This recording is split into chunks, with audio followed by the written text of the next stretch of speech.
आज जो union budget पेश किया गया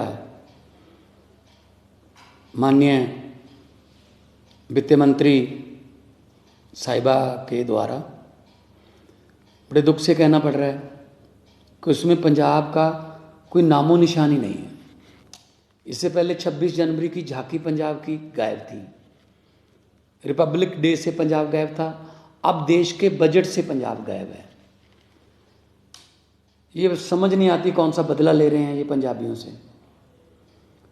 हमने, क्योंकि बॉर्डर स्टेट है, हमने 1000 करोड़ रुपए की मांग की थी कि बीएसएफ उनको अपग्रेड करने के लिए, मॉडर्नाइजेशन करने के लिए बॉर्डर की, क्योंकि ड्रोन वगैरह बहुत आते हैं, एंटी ड्रोन सिस्टम लॉन्च करने के लिए, उसका नाम भी नहीं लिया गया।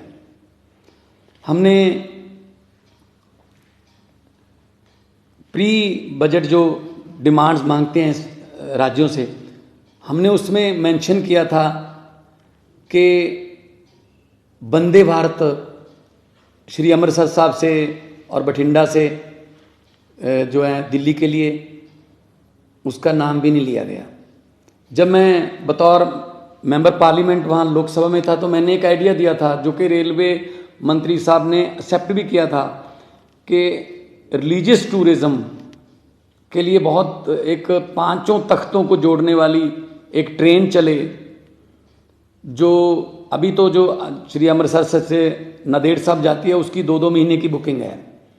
अगर आप श्री अकाल तख्त साहब से तख्त श्री केसगढ़ साहब तक, अगला पड़ाव जो है तख्त श्री पटना साहब तक, उससे अगला पड़ाव तख्त श्री हजूर साहब नांदेड़, उससे अगला पड़ाव जो है वो तलवंडी साहबों का हो और वापस फिर अकाल तख्त साहब।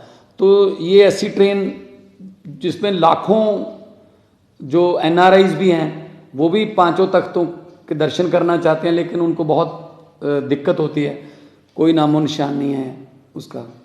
और कोई एमएसपी, नई फसल पे कोई एमएसपी नहीं दी गई है।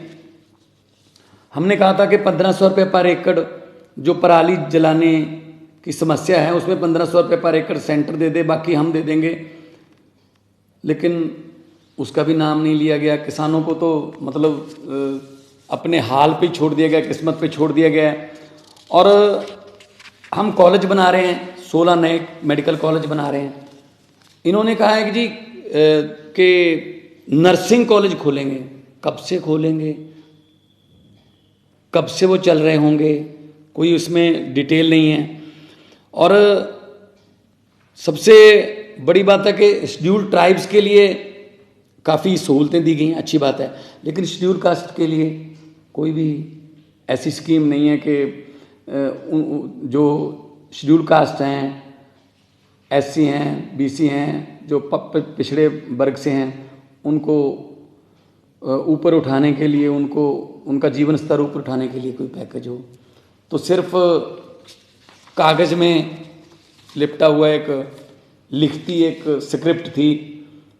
इससे पहले भी बजट में पेश कहा गया था आने वाले 2023 में, 2024 में हम किसानों की आय दुगनी कर देंगे। कहाँ दुगनी की है आय उनकी?